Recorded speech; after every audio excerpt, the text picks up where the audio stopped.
Anadolu'ya giren ben o delikanlıyım, Demir Dağı'nı yaran ben o delikanlıyım. Şerefliyim, şanlıyım, şavşatlıyım, manlıyım. 16 devlet kurdum ben o delikanlıyım, şavşatlıyım, şanlıyım.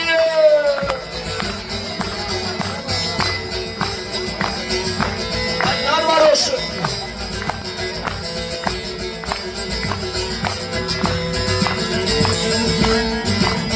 Ara sıra atlar coşan, Malazgirt'te savaşan, düşman peşine düşen ben o delikanlıyım.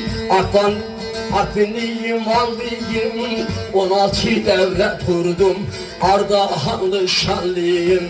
Ben Karslıyım, Vanlıyım, Erzurumlu, Şanlıyım.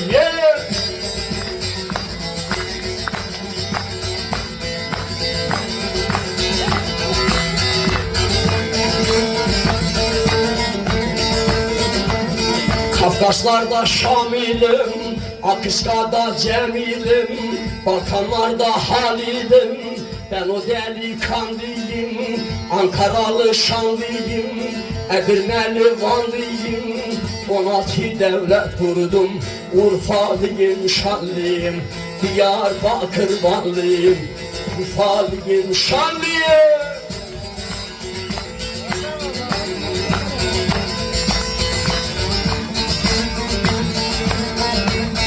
Hedefi büyük turan, tarihe mühür vuran, Cumhuriyeti kuran ben o delikanlıyım, şavşatlıyım, şanlıyım, Yusufeli, Vanlıyım.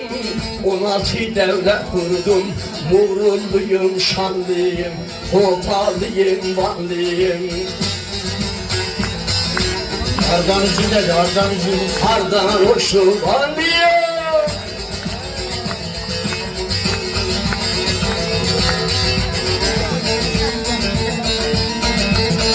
Çanakkale'yi gören, hilal kaşını çatan, at üstünde ok atan, Çin Seddi'ni kuşatan ben o delikanlıyım, şavşatlıyım, şanlıyım.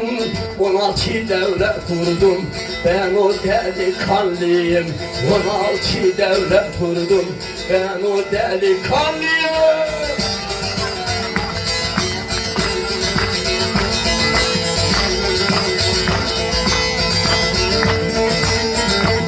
Rahim sağlam, şan veren, Rahim sağlam, şan veren, uğrunda da can veren, bayrağına kan veren ben o delikanlıyım, şerefliyim, şanlıyım.